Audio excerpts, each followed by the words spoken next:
Sejam bem-vindos e bem-vindas a mais um podcast. Sim, eu decidi fazer mais um podcast aqui para a internet, dessa vez para falar sobre a nossa categoria, o cenário de tatuagem, e esse podcast vai ser um podcast semanal. Então toda semana a gente vai trazer os assuntos mais quentes do cenário de tatuagem para a gente poder debater aqui de uma forma clara e transparente com vocês, eu poder dar minha ideia e vocês podem ir aí nos comentários dar as ideias de vocês para a gente poder trazer um debate saudável e sempre com responsabilidade e educação no cenário da tatuagem. Para quem não me conhece, eu sou o Nico da THC e nesse primeiro episódio, na verdade nosso episódio 0, a gente vai falar sobre inteligência artificial, um tema que pegou bastante essa semana, principalmente em relação às artes do estúdio Ghibli, que todo mundo ficou fazendo, depois veio a trend dos bonecos, em caixinha de bonecos e tal, mas a gente quer falar principalmente sobre 3 pontos, tá? O passado, o presente e o futuro da inteligência artificial e o que isso nos afeta no mercado de tatu. Esse podcast é um convite que eu te faço para que tu possa refletir comigo sobre os pontos que eu vou trazer aqui, mas principalmente que tu não considere a minha palavra como verdade absoluta ou coisa do tipo. Eu tô colocando minha ideia aqui e eu quero que a gente debata e converse um pouco sobre isso. Então, se tu aceitar esse convite, já fica aí com a gente nesse episódio de teste pra gente ver se vai funcionar ou não esse episódio e se ele vai ser só mais um podcast. Eu quero começar esse episódio falando sobre o passado. Há muito tempo atrás, em 2013, na verdade, foi lançado um filme chamado Her. Esse filme não existe spoiler de filme com mais de 10 anos, né? Já tem quase 12 anos aí que o filme foi lançado, então eu vou falar um pouquinho sobre como é esse filme. Esse filme, cara, ele fala sobre um protagonista, né? O protagonista, no caso, ele tem como se fosse um celularzinho no bolso dele, que ele carrega para cima e para baixo. E recém saiu uma atualização de um sistema operacional para esse celularzinho dele, esse dispositivo, vamos chamar assim, aonde nesse dispositivo tu pode instalar uma pessoa que vai lidar contigo, que vai conversar contigo, que sabe o teu gosto, sabe o que tu curte, enfim, uma pessoa que seria como uma assistente, né, pessoal, mas que ela acaba sendo mais usada nesse filme como relacionamentos, né. Nessa época, enquanto acontece o filme, eles ainda acham um pouco estranho, mas já é muito mais natural do que seria para nós em 2013, por exemplo, num relacionamento desse tipo, um relacionamento de uma pessoa com uma máquina, né? Então eles entendem que tem alguns tabus, mas eles levam super tranquilo, assim, esse relacionamento e são pessoas meio que descoladas, pessoas mais pra frente, assim, que tem esse relacionamento. Bom, durante o filme, ele vai se apaixonando cada vez mais, ele começa num tom um pouquinho até de brincadeira, de tipo, é muito louco ter um relacionamento com uma máquina, uma inteligência artificial, né? E isso vai desenvolvendo, vai desenrolando, ele vai criando momentos com essa inteligência artificial, com essa pessoa desse relacionamento dele, né, esse personagem do relacionamento dele, e aí no fim ele começa a realmente se apaixonar por essa personagem que ele foi desenvolvendo nesse sistema operacional dele. Então ele sai e ele não tem companhia, a companhia dele é sempre essa pessoa, e é realmente como se fosse um relacionamento mesmo. E o filme ele nos convida para um pensamento muito importante do que é o nosso relacionamento, né? O que a gente espera deles e tudo mais. Porque ao longo do filme tu vai percebendo que é um relacionamento real, sabe? E em vários momentos tu se encontra naquela dúvida de assim, cara, peraí, ele tá falando com uma máquina, sabe? Não tem como ser real. Mas, de novo, em vários momentos tu entende o quão real é esse relacionamento. Bom, o ponto é que é o seguinte, chega um dado momento do filme onde ele já tá extremamente relacionado com essa máquina, eles têm algumas brigas, algumas coisas do tipo, e literalmente assim, cara, muito próximo de um relacionamento real, né? Até que chega um momento, que certamente é o momento mais bonito do filme, assim, onde essa inteligência artificial, ela cria uma música pra ele. Eles estão num momento muito bom do relacionamento e ela cria uma música pra ele. E é tão legal esse momento que eu vou colocar essa música aqui pra vocês e depois a gente continua falando sobre isso. It's a quiet and starry place. Times where swallowed up in space, we're here a million miles away. Aí chega a pior hora, aonde ele descobre que essa inteligência artificial, que ele tinha dado o nome de Samantha, conversava ao mesmo tempo com várias outras pessoas, sobre o mesmo esquema, tendo relacionamento com várias outras pessoas.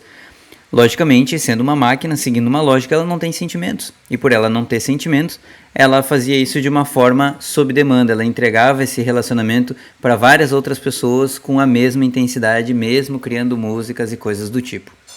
Nesse momento, a gente tem um choque de realidade, aonde a gente encontra uma máquina, que essa máquina ela não tem sentimentos. Ela reproduz, ela replica sentimentos muito bem.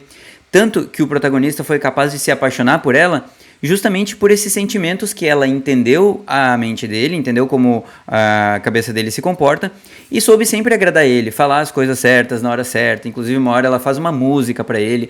Então ele se apaixonou pela pessoa errada, e ninguém sabe o quanto que ele tá sofrendo. É extremamente importante esse filme, cara, porque ele fala justamente sobre isso, o que é um relacionamento, né, e qual a nossa relação com as máquinas, principalmente. Porque a máquina, ela não tem esse sentimento, ela não tem essa questão, eu sei que vocês podem falar sobre poligamia e tudo mais, não é esse o ponto que a gente quer falar aqui. Mas ele toma um choque, é onde ele percebe que, nossa, ele estava tendo um relacionamento super sincero e honesto com uma máquina extremamente fria. Eu trouxe esse filme pra gente falar um pouco sobre esse passado da inteligência artificial. Quando eu assisti esse filme, devia ser mais ou menos 2015, 2016, eu olhava isso e dizia, nossa, isso realmente vai acontecer no futuro e vai ser muito louco, sabe? Mas eu não conseguia conceber isso como uma realidade de fato, como isso acontecendo no presente. O fato é que depois disso a gente teve uma série chamada Black Mirror, que muitos de vocês provavelmente já devem ter ouvido pelo menos falar sobre, que o Black Mirror trouxe justamente esse mesmo sentimento para nós, e Black Mirror foi lançado bem antes, eu não sei exatamente a data que foi lançado, mas foi lançado bem antes não, desculpa, bem mais atual, sabe? E também a gente teve esse sentimento de, nossa, olha que distopia isso, que loucura, mas tá bem próximo, tá cada vez mais próximo. O fato é que a gente tem hoje, na atualidade, tá, essa realidade acontecendo agora, nesse momento. Então, o que aconteceu no filme Her pode acontecer exatamente agora. Tu pode abrir o teu chat GPT ou DeepSeek, ou seja qual inteligência artificial que tu estiver usando, e tu pode desenvolver esse relacionamento, tá? Tu pode desenvolver um relacionamento assim. A gente ainda não tem um dispositivo específico para isso, mas a gente tem um dispositivo que faz isso e muito mais coisas. Nesse filme, inclusive, tinha alguns momentos que ela pedia para ver o que era o cenário, onde que ele estava num parque e tal, e ele pega esse dispositivo que tem uma câmera e mostra o cenário, e ela reconhece todo o cenário, ela reconhece tudo, assim como as inteligências artificiais fazem hoje. Bom, eu quero trazer esse ponto pra gente falar sobre humanidade e tecnologia, tá? E esse relacionamento que a gente tem, ele é muito novo, ele é muito... A gente não sabe como ele é, na verdade, tá? A gente tá tendo esse relacionamento muito novo. E como tudo que é novo, que, enfim, que traz coisas que a gente não esperava, é deslumbrante. A tecnologia, ela é muito deslumbrante. Então a gente acha coisas incríveis de tecnologia. Por exemplo, carros que dirigem sozinho eram surreais, sei lá, 10 anos atrás, sabe? Hoje já é uma realidade. Não são 100% autônomos, mas enfim, já é uma realidade isso, tá? Então as coisas estão avançando de uma forma muito rápida, só que a gente ainda não consegue entender que a nossa relação com a tecnologia, ela não é uma relação humana.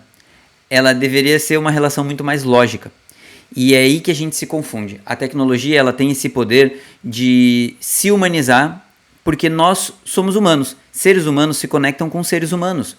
E a tecnologia, ela conseguiu se travestir, ou se... eu não sei a palavra bem certa para isso, mas ela conseguiu usar uma máscara de como se ela fosse uma pessoa real. Então, quando tu tá falando com o ChatGPT ali, por exemplo, vou usar o ChatGPT como padrão, tá? Quando tu tá usando o ChatGPT e tu fala com ele te responde como se fosse uma pessoa. E quanto mais tu conversa com ele, mais essa personificação vai acontecendo. E a gente esquece que por trás dessa personificação tem uma máquina. E é aí que está o ponto. A gente está entregando toda a nossa humanidade para uma máquina que consegue cada vez mais fingir que é uma pessoa. Até que vai chegar um ponto onde a gente não vai saber mais distinguir isso. A gente não vai saber mais encontrar o ponto principal aonde que é tecnologia e aonde que é humanidade.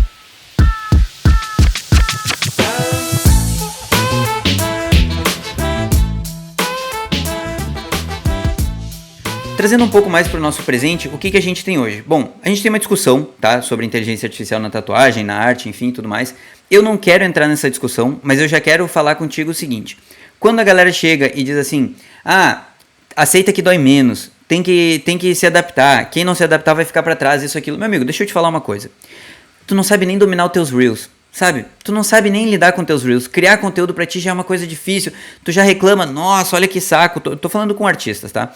Nossa, que saco ter que depender da plataforma do Instagram, ter que depender de ficar criando conteúdo, agora eu tenho que ser blogueiro, agora eu tenho que ser isso, aquilo, aquilo outro. Tu tá reclamando de uma coisa que há um tempo atrás a galera disse, porra, olha só, como assim vídeos curtos de 15 segundos, 20 segundos, ninguém mais consegue assistir um filme e tal. Cara, a gente tá com o mesmo problema hoje e de fato a gente não se adaptou com o Instagram e coisa do tipo. E a gente acaba tendo exatamente o mesmo problema, cara. Sabe? No Instagram, a gente tem o mesmo problema de... Depende do algoritmo, é o Instagram que manda, são as regras dele, a gente está dependente de uma tecnologia para vender o nosso serviço, onde a gente simplesmente não é transparente essa tecnologia. A gente não sabe o que faz esse conteúdo entregar para mais pessoas, qual é o formato certo que a gente tem que fazer, se a gente toma um shadowban ou não. Então a gente está 100% na mão do Instagram para vender o nosso trabalho. O que faz vocês acreditarem que vai ser diferente com uma OpenAI da vida? Sabe, é esse o ponto que eu quero principalmente falar sobre, e que eu não vou entrar em tantos méritos, em tantas discussões sobre isso, mas eu quero que tu reflita dentro da tua cabeça. Se o Instagram, quando veio com uma tecnologia nova, com uma nova forma de se comunicar, parecia uma coisa muito legal, todo mundo deveria ter Instagram, quem não fizesse Instagram ia ficar para trás.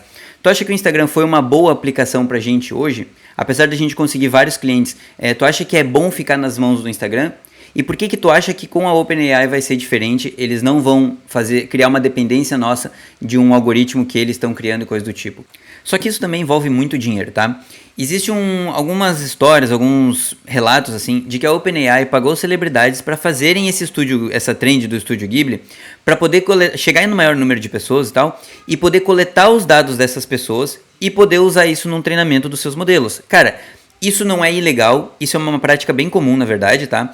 E a gente teve isso na primeira eleição do Trump, em que eu não lembro como foi, enfim, não lembro o nome da empresa também, a gente teve até filme sobre isso, mas que eles falam direto sobre essa questão. Tu ia lá, fazia uma foto tua da Disney, sei lá, de alguma coisa do tipo, e isso tu autorizava o Facebook a liberar várias informações tuas. Com esses dados em mãos, cara, eles sabiam, por exemplo, o que tu interagia, o que tu gostava, como tu reagia quando aparecia tal tipo de conteúdo. Então eles conseguiram juntar, por exemplo, a galera conservadora em vários ideais que os próprios políticos queriam. Então, por exemplo, eu quero radicalizar essa galera. Então todo mundo que vê alguma coisa sobre cristianismo e vai lá e curte, comenta, aparecem mais coisas até que chega um ponto de informação onde essa pessoa, quando ela menos percebia, ela estava radicalizada. Ela estava indo contra aborto, porque é em relação à religião dela. Daqui a pouco ela estava falando contra imigrantes, que já não tem mais nada a ver com a religião dela, mas que é uma pauta de interesse enfim, de um lado político. Então tudo isso era usado para moldar o pensamento, para a gente achar que tem o livre-arbítrio de consumo de conteúdos, quando na verdade essas big techs estão moldando a nossa percepção da vida. Elas estão moldando a forma que a gente enxerga o mundo. Então muitas pessoas nem eram tão reacionárias ou coisa do tipo, mas elas foram conduzidas para esse ponto. Elas entraram num buraco de coelho, onde cada vez aparecia um assunto mais denso. E quando o assunto era denso demais, tipo, sei lá, uma teoria conspiratória de que a Terra é plana, aí a pessoa, não, isso aqui é besteira. Aí eles voltavam, davam um passo para trás, desculpa, e eles conseguiam trazer alguma informação um pouco mais leve até que chegasse no fato da Terra plana. Então eles poderiam dizer, a grande ordem mundial está tentando esconder coisas de ti que tu não quer saber e tal. E aí fala sobre a NASA, que o homem nunca pisou na Lua. E aí tu fica, é verdade, como é que a bandeira estava balançando e tal. E aí eles vão entrando em outros assuntos até fazer com que tu acredite que de fato a Terra é plana. Cara, acredite, não é tão difícil de moldar a mente humana quando a gente é replicável só com informações desse tipo. Para tu ter um exemplo disso, se uma criança brasileira fosse pega desde bebê e levada para um país árabe ou um país, sei lá, da Europa ou para a China, vamos supor que pegar esse bebê na China, ele vai saber falar português ou chinês? Ele vai falar chinês, porque tudo que está na volta dessa criança, desse ser humano, é chinês, então ela vai aprender a fazer isso. Da mesma forma, tudo que nos rodeia, que nos cerca, a gente aprende com isso, a gente está desenvolvendo isso. Por isso essas big techs, elas têm um poder muito grande de influência sobre a gente. Tá? Então a gente acha que é de um partido político, mas na verdade a gente foi construído para ser desse lado político. E assim vai indo, tá? Bom, o ponto que eu quero falar é, se a OpenAI pagou ou não celebridades para treinar os seus modelos, isso aí é indiferente, o ponto é que chegou até a gente, né? Chegou até várias pessoas e em um dia mais de 1 milhão de pessoas assinaram a OpenAI, certo? E é aí que eu falo que nós somos o produto. Porque, na verdade, nós deveríamos estar sendo pago por entregar esses dados para eles, para que eles possam treinar os modelos de inteligência artificial deles. Mas olha que curioso, a gente troca as nossas informações para uma empresa bilionária, simplesmente porque a gente quer uma foto nossa no estilo Estúdio Ghibli, porque a gente quer um boneco nosso em 3D, e a gente entrega todas as nossas informações para que essa empresa treine a inteligência artificial dela baseado na gente, sem a gente receber nada, muitas vezes inclusive pagando por isso, né? e eles montam o sistema deles onde eles estão tendo prejuízo, mas só eles vão ter lucro lá na frente, só eles vão ganhar dinheiro. Pra gente ter uma ideia do quão grande é isso, tá? A OpenAI hoje, ela tem um valuation, é um valor de mercado dela de 300 bilhões de dólares. Pra gente ter isso em comparação, a SpaceX, que recebeu muito dinheiro do governo, que pegou todos os projetos da NASA, que pegou tudo, enfim, a NASA hoje é minúscula por conta do SpaceX. A SpaceX é meio que uma privatização da NASA, vamos dizer assim. A SpaceX vale 350 bilhões. A SpaceX tem satélites rodando por toda a órbita. A SpaceX entrega internet em todos os lugares do mundo via satélite, tá? E essa empresa que entrega tudo isso, que já fez foguete da Ré, já fez um monte de coisa, isso não é do Elon Musk, tá? Isso são todos os engenheiros, engenheiras e o pessoal que está lá dentro que faz isso acontecer, certo? Se dependesse do Elon Musk, bom, vocês podem pegar a Tesla e o Twitter aí para ver o que acontece com eles. Mas a SpaceX vale 350 bilhões de dólares. Como que a OpenAI vale 300 se ela é uma inteligência artificial que até agora não trouxe nada? Esse é um ponto bem importante da gente entender. Por que eles estão botando tanto dinheiro nisso?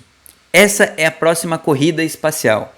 Lembra quando teve lá na época da Guerra Fria lá, a corrida espacial, que a União Soviética ganhava dos Estados Unidos e os Estados Unidos precisou botar um homem na Lua para dizer que ganhou, quando na verdade a União Soviética já estava 1000 passos na frente? Da mesma forma que aconteceu com Sputnik, a China lançou a DeepSeek, a mesma inteligência artificial da OpenAI, só que com custos extremamente mais baixos. Isso é um assunto bem longo, tá? Mas a OpenAI usa chips muito caros da NVIDIA que os Estados Unidos, do livre mercado, fez um embargo para a China e para outros países que eles não podem comprar esses chips. Então eles não podem comprar esses chips, que são super chips, que chama, tá? Da NVIDIA, que são extremamente caros e são usados para o treinamento das inteligências artificiais da OpenAI. E curiosamente, o DeepSeek, eles ficaram só com chips de gerações anteriores, chips mais fracos, vamos dizer assim, tá? E eles conseguiram entregar o que a OpenAI entrega, eles conseguiram entregar com um investimento infinitamente mais baixo. O que aconteceu com isso? A Bolsa de Valores perdeu mais de 1 trilhão de dólares, tá? 1 trilhão. A NVIDIA foi a mais afetada em relação a isso. Então a NVIDIA perdeu muito desse valor, por quê? Porque a DeepSeek foi lá e mostrou, olha só o que a gente consegue fazer sem os chips de vocês. E aí, logicamente, a empresa perdeu muito valor. Logo, a OpenAI precisava mostrar alguma coisa, eles precisam mostrar alguma coisa para dizer, ei, nós precisamos de investimento ainda e nós somos muito melhores. O que a OpenAI fez? Foi lá e infringiu direitos de imagem e pegou exatamente o Estúdio Ghibli. Cara, o que seria mais viral hoje do que Estúdio Ghibli? Sabe?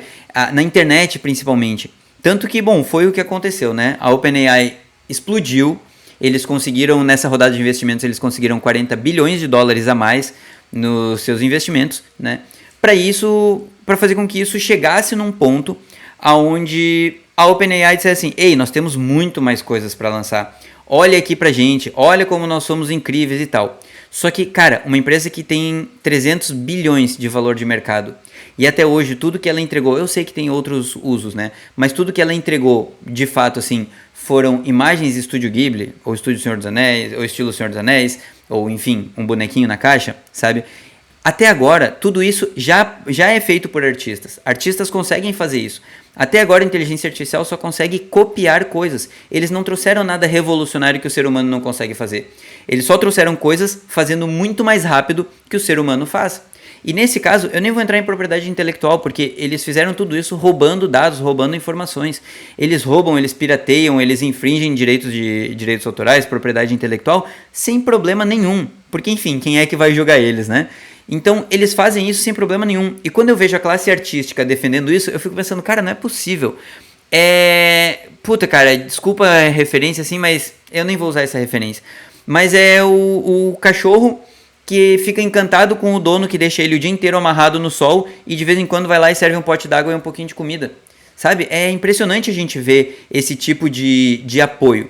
Ah, mas Nicolas, a inteligência artificial tá aí, a gente precisa aprender a usar ela. Sim, então tu pode usar o DeepSeek se tu precisa.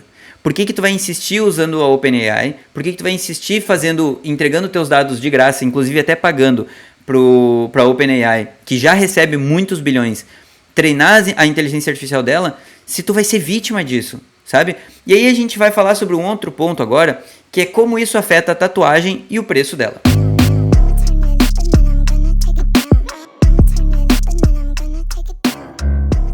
A questão da valorização da tatuagem eu vou falar um pouquinho depois em outro episódio, tá? Mas nesse ponto eu quero falar pra vocês por que a inteligência artificial é muito ruim pra tatuagem. Eu tenho certeza que ela vai baixar muito mais ainda o valor da tatuagem. Sabe quando fala em valorização da tatuagem e tal? A tatuagem vai se desvalorizar muito, de fato, tá?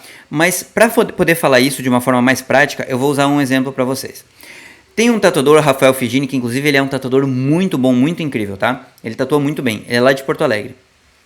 E ele fez um videozinho dele em inteligência artificial, fazendo ele em stop motion, em 3D stop motion, assim, mostrando ele tatuando por tantas horas e tudo mais. Cara, a animação ficou ruim. Eu já trabalhei com 3D, então dá pra ver várias coisas, principalmente na parte das mãos, né? Na parte das mãos dá pra ver que ficou bem ruim. Mas pro público normal, passa super de boa. Inclusive, ele achou super tranquilo de colocar esse conteúdo, tá? E, cara, na boa, isso não é uma crítica ao Rafael, tá? Isso é uma crítica à inteligência artificial e como ela nos molda, certo? Então, de novo, o Rafael, ele também é um produto dessa inteligência artificial, tá? E assim como todo mundo que usa é um produto dessas inteligências artificiais. E aqui a gente não está fazendo juízo de valor, é só um fato e ponto, tá? Só que, por exemplo, ele poderia, por exemplo, pagar em torno de 500, 600 reais, talvez um pouco mais, para um artista de 3D poder fazer isso, tá? Um artista de 3D faria porque não são videozinhos de 3, 4, 5 segundos. É relativamente tranquilo de fazer, principalmente para alguém que já mexe com 3D e poderia receber uma grana por isso, tá? Mas, logicamente, ele tem inteligência artificial que pode fazer isso para ele de graça em termos, porque ele paga uma mensalidade, né? Aí, olha só que curioso. Como é que a gente vai falar de alguém valorizar o trabalho dele se ele não valorizou o trabalho do artista 3D? Tudo bem que ele não queira usar inteligência artificial, mas assim, o trabalho dele também perde valor quando fala nisso. Porque alguém pode usar inteligência artificial para treinar uma inteligência artificial para criar as mesmas artes que ele faz em geometria, por exemplo, sabe? E pode entender, aprender anatomia e tudo mais, e vai ser isso, sabe? E, de novo, cara, não é uma crítica ao Rafael. Nós somos produtos, todos nós. Eu sou produto do Instagram também, eu sou produto do YouTube, eu sou produto de vários lugares, tá? Isso é uma crítica generalizada pra gente. Então, no momento que ele decide que o artista 3D não vale os 500 reais dele, a tatuagem dele também perde valor. Porque a criação artística dele já não vale tanto também, assim como não vale, para ele não valeu a criação artística de um artista de 3D. E assim vai indo. Só que a gente chega num ponto agora que é o ponto principal que eu queria falar. Como que vocês acham que vai ser o mercado daqui a pouco? Porque quando o Rafael... Eu estou usando o Rafael como exemplo só, tá? De novo, não é nada pessoal. Como o Rafael deixou de pagar 500, 600 reais para o artista 3D... Esse artista 3D deixou de pagar uma diarista, porque ele não tem mais dinheiro para pagar uma diarista para limpar a casa dele. Essa diarista perdeu um cliente, ela não tem mais um cliente, então ela está recebendo uma grana a menos por semana ou por mês, enfim. Recebendo uma grana a menos, ela acaba comprando menos no mercadinho da esquina. Ela acaba botando menos dinheiro no mercado. O mercadinho, por sua vez, recebendo menos... ele vai ter que demitir uma caixa, vai ter que demitir um repositor, uma repositora, alguma pessoa ele vai ter que demitir porque ele não está mais ganhando a mesma coisa. E nesse ciclo, o repositor que perdeu o trabalho ou o caixa que perdeu o trabalho não consegue fazer uma tatuagem contigo, porque já não está mais movimentando o dinheiro não está mais chegando para ele. O que acontece agora? O Rafael pôde dar o dinheiro dele lá para a OpenAI, lá nos Estados Unidos, e o dinheiro ficou lá, suave. O dinheiro não roda mais aqui dentro. E toda vez que a gente faz isso, que a gente bota o dinheiro para rodar num lugar que nunca vai voltar pra gente, a gente, de novo, a gente desvaloriza o nosso trabalho, porque cada vez menos a galera vai ter dinheiro para tatuar com a gente. Então é esse o ponto principal da inteligência artificial. Eu dei toda essa volta gigante, quase meia hora de podcast, para eu poder falar para vocês que muito cuidado com a inteligência artificial. Porque, de novo, nós somos produto de uma coisa que vai nos engolir. Assim como o Instagram nos engoliu, assim como o uso de celular nos engoliu. Se hoje a gente tem uma sociedade extremamente ansiosa e depressiva, foi porque nós criamos e consumimos essas coisas que nos tornaram ansiosos e depressivos. A gente está cavando a nossa própria cova. E eu não estou dizendo que não se deva usar a inteligência artificial, muito pelo contrário. A inteligência artificial ela é muito bem-vinda e ela deve ser usada para fazer coisas que nos ajudem. Por exemplo, eu tenho um estúdio e eu não estou conseguindo organizar as contas do meu estúdio. Eu consigo organizar minhas contas aqui, até que eu tenha grana para poder pagar um contador. até que eu tenha grana para poder pagar alguém que faça isso, sabe? Ou se novas profissões forem criadas e a gente puder aproveitar disso, tudo bem. Mas assim, da forma que é hoje, não está saudável.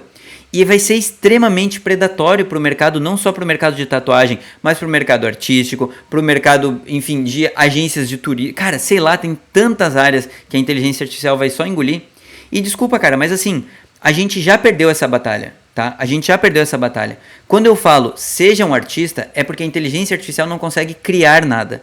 Então, tu ser um artista ainda vai ter valor. Nesse ponto, cara, tu vai ter que se destacar muito mais do que tu tá tendo que se destacar hoje com o Instagram, tá? Muito mais, porque a arte vai ser muito mais banalizada. Mas cada vez mais a gente vai passar por uma depreciação muito grande, mas vai chegar um momento onde a arte humana, tudo que for feito por humanos, vai ter um valor infinitamente maior, como é, por exemplo, hoje com produtos orgânicos. A gente industrializou tanto as coisas que o nosso alimento hoje ele nem é de verdade. E quando a gente tem um alimento de verdade, sem agrotóxicos, ele passa a ficar muito caro, porque a produção artesanal disso é muito cara. Então, assim como os alimentos orgânicos, eles foram valorizados, eles eram a nossa base de alimentação e hoje eles são bem valorizados, o artista ele também vai ser bem valorizado. É isso que eu queria trazer para vocês. Mas para finalizar esse episódio, tá? E eu espero que vocês tenham gostado desse episódio, mas para finalizar esse episódio, eu quero trazer uma reflexão, tá? Para todo mundo que fala, que usa a inteligência artificial de forma predatória e não tá nem aí, não se importa, e só quer fazer parte dessa tendência, eu quero falar uma coisa para vocês, trazer uma ideia. Assim como era muito distante no filme Her de tu se relacionar com uma inteligência artificial, assim como era muito distante as coisas que aconteciam em Black Mirror, elas estarem acontecendo hoje, pensa nisso como um cenário que não tá tão distante da gente. Um cenário onde tu pode brincar no chat GPT de fazer 100, 200 tatuagens por dia, de realizar o teu sonho de ter quantos clientes tu quisesse por dia. Tu pode fazer no chat GPT quantas tatuagens tu quiser. Mas infelizmente vão faltar clientes de verdade para tu trazer esse sonho do digital para a vida real e tu poder se sustentar. Então, antes de criticar os artistas por criticarem a inteligência artificial, pensa o quão sustentável tu acha e quem está do teu lado, se é uma OpenAI ou se são os artistas querendo valorizar o seu trabalho humano. Bom, nesse episódio é isso, eu espero que vocês tenham gostado. Eu fiz uma pesquisa um pouco rápida, eu posso ter errado em alguns momentos, algum dado e tudo mais. Comentem aí se vocês acharem que eu tô falando groselha, tô falando abobrinha. E se vocês gostaram desse episódio, se inscrevam, ele vai estar no Spotify, ele vai estar no YouTube, ele vai estar em todas as redes, a gente vai explicar tudo isso pra vocês assim que eu aprender como funciona isso. Mas esse podcast vai estar disponível pra todo mundo. Eu espero que vocês gostem dessas conversas, dessas reflexões. E de novo, não sou o dono da verdade, eu só tô querendo trazer um ponto importante pra vocês. Vai ser bem legal poder ter o retorno de vocês, o feedback sobre esse episódio. E na semana que vem a gente tem mais um episódio onde a gente vai falar sobre a valorização da tatuagem. E se tiver algum assunto, algum tema que tu queira que seja abordado no podcast, a gente vai ficar imensamente grato por tu trazer isso pra gente. A gente vai fazer uma pesquisa e tudo mais para poder trazer a tua dúvida, poder trazer a tua ideia sobre valorização da tatuagem e a gente poder conversar um pouquinho mais sobre isso. Fechou? Esse podcast é um oferecimento da Arromba Tattoo Shop. Nem eles sabem que eles estão oferecendo esse episódio, mas como eles têm parceria com nós no canal, tudo que a gente está produzindo a gente coloca eles, a gente divulga eles, porque cara, é uma loja sensacional e incrível. Eles não modelam nada do nosso conteúdo, eles dão total liberdade pra gente poder falar da forma que a gente fala. Então eu tô tomando essa liberdade também de dizer que esse podcast é apoiado pela Arromba Tattoo. Quem quiser comprar materiais de tatuagem, comprem lá na Arromba Tattoo. A gente tem cupom de 5% de desconto, é só colocar THC5 e vocês podem receber até 15% de desconto pagando no boleto ou Pix à vista. E tem vários materiais lá, preços excelentes. Comprem na Arromba Tattoo, comprem de quem apoia a THC, porque a THC tá sempre apoiando vocês. E lembrando também que se vocês quiserem aprender a tatuar do zero, se são iniciantes, querem entrar no mundo da tatuagem da melhor forma, de forma respeitosa, de forma ética, aprendendo a desenhar, aprendendo a se vender, aprendendo toda a parte de teoria, prática, tudo que tu precisa para se tornar um profissional de tatuagem, entre no nosso site, o nosso curso ainda tá com desconto de 799 por 297, o site é thcinc.com.br, entra lá e garante a tua vaga. Cara, espero que vocês tenham gostado de verdade desse nosso primeiro episódio de teste. Se inscrevam, participem, comentem, que é uma coisa que eu gosto muito de fazer e se vocês gostarem de consumir, eu vou continuar produzindo. Fechou? Valeu, muito obrigado!